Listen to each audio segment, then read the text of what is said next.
Barkley had some thoughts about just how good his defending champion Eagles team was last year. I firmly believe when you look at our team that we had last year, and I know we're not looking too far into the past, but our team last year, I think we're a top 5 team of all time.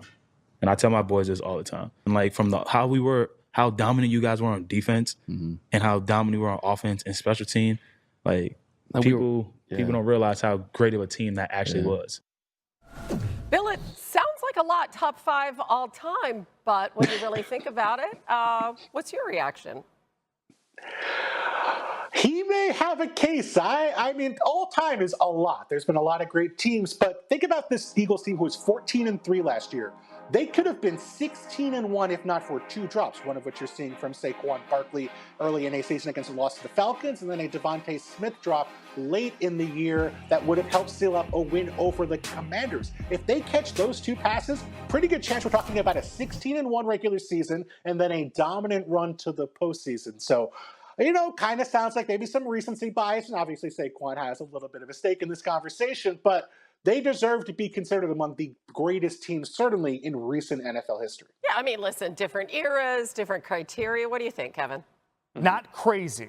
Not crazy. Not crazy. Okay. I'm with Bill on some of these points. They had perhaps one of the best Super Bowl performances of all time, dismantling and overpowering an incredible Chiefs team that's had 2 straight Super Bowls coming into the game. They made them look like amateurs, frankly, which is the mark of true mastery of your sport, of roster building, all of that stuff. But to me, as unfair as it is, this stuff gets judged 10 years down the line. How did you defend it? How many gold jackets do you have on the roster? And it might be a lot. I'm looking around and seeing some of these guys, especially the young guys on their rookie contracts, and saying, hey, if this breaks right, we could have a gold jacket here, a gold jacket here. But I think time is the only judge of this. And I think Saquon's got a case for now. You can say it on a podcast in May, a couple months after the game. But I don't think you make determinations like this until 2035, 2036. Yeah, and obviously they'll have one of the hardest schedules in the NFL next year, so we'll see how they do on the road to repeat. We do know this, speaking of their talent, they were having some fun today. Check out Saquon throwing up an alley-oop to Cooper DeJean, who slams it down. Mina, you got to take a look at this. Is there anything that Cooper DeJean can't do? Wow. No, I mean, we knew he could play basketball coming into the draft, and I think this was part of why, or it illustrates rather the athleticism that maybe was a little bit underrated by certain NFL teams. But he also said, I remember, that he could take Caitlin Clark one-on-one, which was the surest sign that he could play cornerback in the NFL because he has cornerback brain. Yeah, I mean, and there's that Iowa connection, right? Because he played high school basketball in Iowa, one of their all-time leading scorers. But how about that pass, Kevin, from Saquon, too? It's chemistry. That's when Howie Roseman can build a team in any sport. I like it. I love it.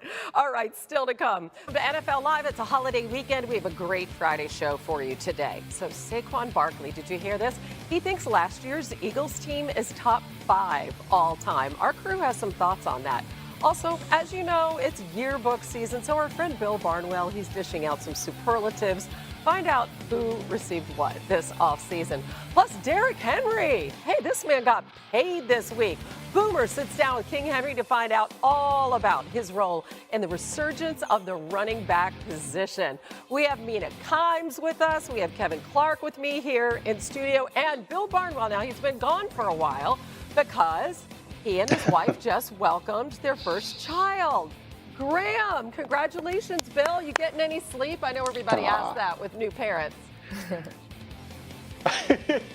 More sleep than I get during a typical NFL season. So a little worse than your typical offseason, but I'll take it so far. Okay, I guess that bar isn't very high then.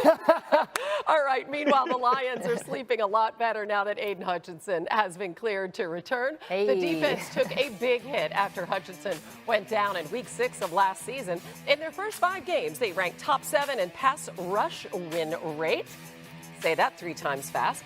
Sacks per game and opponents' yards per dropback. Then, without Hutch, they ranked in the bottom 6 in every single one of those categories. Here he is yesterday on whether he has some added motivation now returning from injury. I would say there's motivation, not from it getting taken away, but me putting that on tape, and I had a lot of growth in those first 5 games to where I feel like you evolve as a player, and things were clicking at a high level, and I had a lot of thoughts at the time that were like, if I'm thinking about a golf swing, you have the good swing thoughts going on. Like, that's kind of pass rush, and I have these good pass rush thoughts, good things going on, and I feel like that's just going to carry over, and I'm going to continue to build on that. I really love the analogy to swing thoughts in golf. What are your expectations for that defense with him back? Well, certainly improved when he's back in the lineup for obvious reasons, one of the best pass rushers in football. I thought that they would add another pass rusher to complement him, though, and I was a little bit surprised. I think that was the expectation a lot of folks had of Detroit. But I think that the way they approached their roster was to help the pass rush in other ways. So starting here, the Lions' defense was actually better versus the pass than versus the run last year in just about every metric: DVOA, success rate, EPA per play. So in the first round, they go out, they get a big run-stuffing defensive tackle, Tyreek Williams. I think the hope is they'll be in more 3rd and longs. And then they added to the pass defense the secondary.